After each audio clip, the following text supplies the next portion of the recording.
রাত্রেবেলায় ভালো জ্বর, সকাল সকাল গলা ব্যথা, এই নিয়ে চলে আসলাম আজকে হরিণঘাটায়। আমাদের হরিণঘাটায় আসলাম, তোমাদের এখানে বাড়ি, এখানে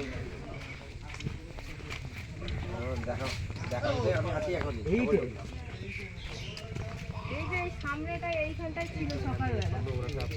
মানুষে যদি এদের থাকার ব্যবস্থা করে রাখে তো এরা তো আসবেই।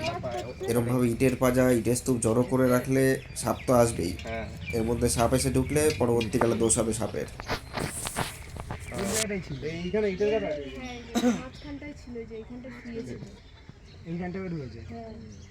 না না, এখানে কে কল করেছিল? কে? আপনাদের বাড়ির নামটা একটু করে বলুন। আমার ওর নাম সুব্রত মল্লিক। সুব্রত মল্লিক। এই যে ইটের পাজা, জ্বালানি কাঠের স্তূপ, এদের কিন্তু খুব পছন্দের জায়গা। তো নমস্কার, আমি শুভজিৎ। আজকে আবার চলে আসলাম আমরা হরিণঘাটার ভিতরেই, সুবর্ণপুর। এখানে দিঘির পার, এখানে এক বাড়ির মধ্যেই চন্দ্রবোড়া সাপ দেখা গেছে ইটের পাজার মধ্যে, একদম ঘরের সাথে ইটের পাজা। চন্দ্রবোড়া সাপ যেহেতু শীতকালে এরা হাইবারনেট করে না বা এরা শীত ঘুমে যায় না, এরা সারা বছর ব্রিডিং করতে পারে, এদের কোনো নির্দিষ্ট সময় নেই। দিনের বেলা এরা রোদ পোহাতে বেরোয়, রাত্রেবেলা শিকারের খোঁজে বেরিয়ে পড়ে। একদম ঘরের কাছেই, খুব মারাত্মক বিপদ।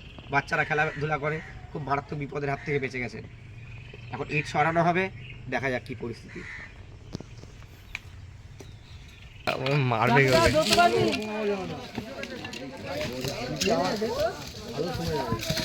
ইঁদুর ছুচোর গু ভর্তি এখান দিয়ে। ওই থেকে চলে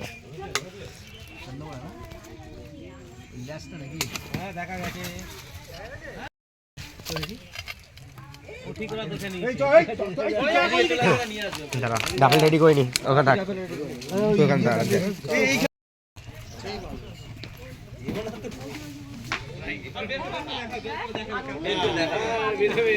আমি এখানে ফলো করে রাখ আছি, ভিডিওটা করে রাখ।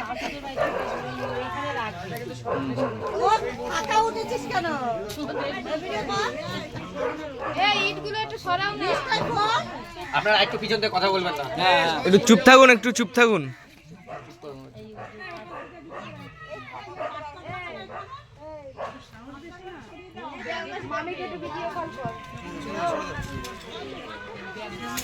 ঠিক আছে, কমপ্লিট তো। একদম লিস্ট ধরো, মাল ভেতরে ঢুকছে।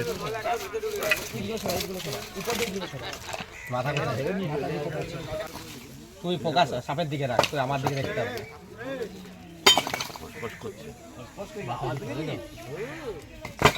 আওয়াজ করছে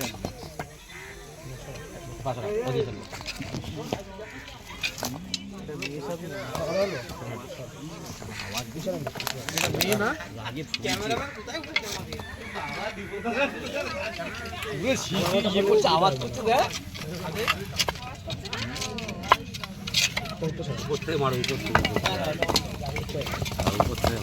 দেখো পায়ের মতো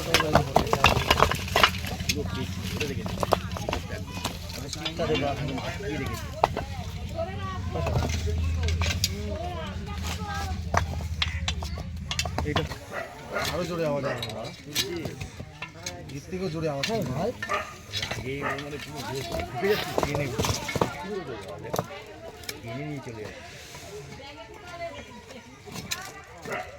ওই দাঁড়া, পুরোটা কাকু নিচ্ছে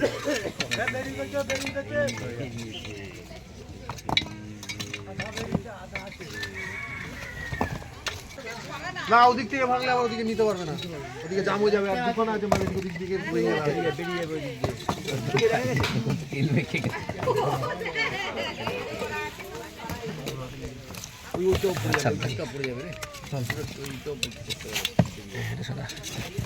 এটা সরা, এই যে এই মালটা সরালে ওই তো বড়টা সরাচ্ছি।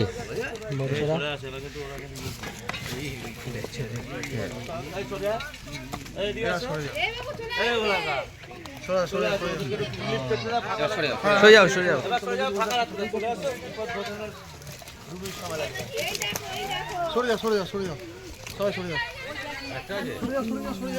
এদিকে এদিকে আসো, এদিকে আসো।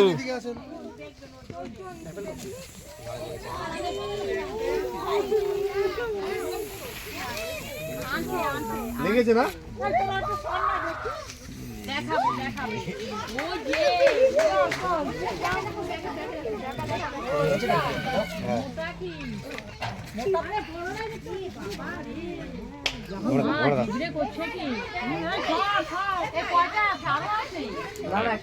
একটাই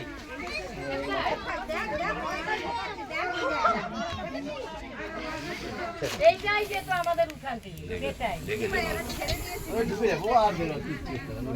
ছেড়ে দেয়নি, ও ভিতর ঢুকিয়ে নিল।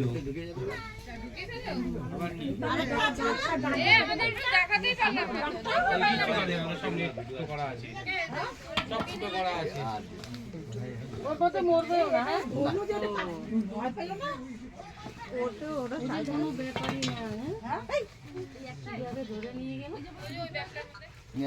আচ্ছা ওই যে লেজে ধরলে পরে মাথাটা এদিকে উঠলো না তো? বেঁধে নিল, ঢুকিয়ে নিল, হয়ে গেল। কিছু কামড় কেটে দিয়ে দেবে, ব্যাগে হয়ে গেল। আর আছে নাকি? না না একটাই ছিল, যতটা ভেবেছিলাম অতটা বড় না। যতটা বড় ভেবেছিলাম অতটা বড় না, এটা বাচ্চা না বেশি বড় না। মানে এর থেকে বড় হয়ে গেল। এর থেকে বড় তো এই দাদার বাড়ি ওখানে ধরেছিল। বন্ধ করে দিলাম ভিডিও। ও তাহলে ওরাই এসেছিল। এখানে একটা আছে, মানে আরো থাকতে পারে, বাচ্চা কাচ্চা থাকতে পারে। চন্দ্রবোড়ার নির্দিষ্ট কোনো সিজন হয় না, এরা সারা বছরই বাচ্চা দিয়ে থাকে। অন্যান্য সাপের মতন কিন্তু এরা ডিম পারে না, ডাইরেক্ট বাচ্চা দেয়। একটা নর্মাল সাইজের চন্দ্রবোড়া 40-45টা থেকে 85টা অবধি বাচ্চা দিতে পারে। একটা বড় সাইজের চন্দ্রবোড়া আমাদের কাছে রেকর্ড আছে, 85টা অবধি বাচ্চা দিতে পারে, ডাইরেক্ট বাচ্চা হয়। তো আমাদের এখানে প্রাকৃতিক পরিবেশ এদের এত নষ্ট হচ্ছে, এরা কি হচ্ছে খাদ্যের খোঁজে মানুষের বাড়িতে উঠে আসছে। এই যে সাপগুলো, এটাকে আমরা গ্রাম বাংলায় বলি চন্দ্রবোড়া। আপনাদের এখানে কি চন্দ্রবোড়াই বলে? তো চন্দ্রবোড়া, উলুবোড়া, শিয়ার চান্দা, ইংলিশে বলে রাসেল ভাইপার, সাইন্টিফিক নেম হচ্ছে ডাবোইয়া রাসেলি। এর যে ভেনাম কম্পোজিশন, এটা হচ্ছে হাই লেভেলের হিমোটক্সিন ভেনাম। হিমোটক্সিন ভেনামে কি হয়, ধরুন কাউকে কামড়ালো, সঠিক সময় চিকিৎসা না হলে পৌঁছে যাবে জায়গা, আমাদের ব্লাড সার্কুলেশন সিস্টেম বা রক্তকণিকা ধ্বংস করে দেবে, কিডনি ড্যামেজ হয়ে যায়। এখনো মানুষ বহু জায়গায় সচেতন না। যদি কখনো কাউকে সাপে কামড়ায়, সময় নষ্ট না করে সোজা নিকটবর্তী স্বাস্থ্যকেন্দ্র বা সরকারি হাসপাতাল। এখনো মানুষ ওঝা বাড়ি, তান্ত্রিক বাড়ি এইসব করে নিজের জীবনটা শেষ করে ফেলছে। অ্যান্টিভেনাম ছাড়া কোনো ওঝাগুলির তান্ত্রিক কেউ জীবন বাঁচাতে পারবে না। যদি কখনো কাউকে কামড়ায়, একটা জিনিস মাথায় রাখবেন, আমরা টিভি সিরিয়ালে কি দেখতাম, চুষে বিষ বের করতে, করা যাবে না। কষিয়ে বাঁধন দিত, চন্দ্রবোড়ার ক্ষেত্রে তো একদমই করা যাবে না, বাঁধন দেওয়া যাবে না কষিয়ে। আপনি ভাবছেন যে কামড়েছে কষিয়ে আপনি বাঁধন দিয়ে দিলেন, সেই জায়গাটা বিষ উপরে ছড়াবে না, এটা সম্পূর্ণ ভুল কথা। তাহলে কি সেই জায়গাটা কি করতে হবে, যতটা সম্ভব নাড়াচাড়া না করে, মানুষ কিন্তু আতঙ্কে মরে, বিষের থেকে ভয়েই মরে গেল, তাকে আশ্বস্ত করতে হবে সেই রুগীকে যে হসপিটালে যাবে, তার চিকিৎসা হবে, ঠিক হয়ে যাবে, তাকে আশ্বস্ত করুন আর নিয়ে চলে যান সোজা নিকটবর্তী হাসপাতাল। তো এখন আসছি আমরা, যদি দেখা যায় আমরা আবার আসবো। আর বাড়ি কি আছে একটু আসুন। আপনারই বাড়ি? আচ্ছা দাদা একটু নামটা বলো। সুব্রত মল্লিক। আচ্ছা আমাদেরও মল্লিক। তো যাই হোক, এখানকার একটু ঠিকানাটা বলো। হরিণঘাটা সুবর্ণপুর। তো বাড়ির মধ্যে থেকেই একটা রাসেল ভাই ধরা হলো। যদি আবার দেখা যায় আমরা আবার আসবো, মারবে না শুধু। আসি তাহলে এখন, সাবধানে থাকবেন।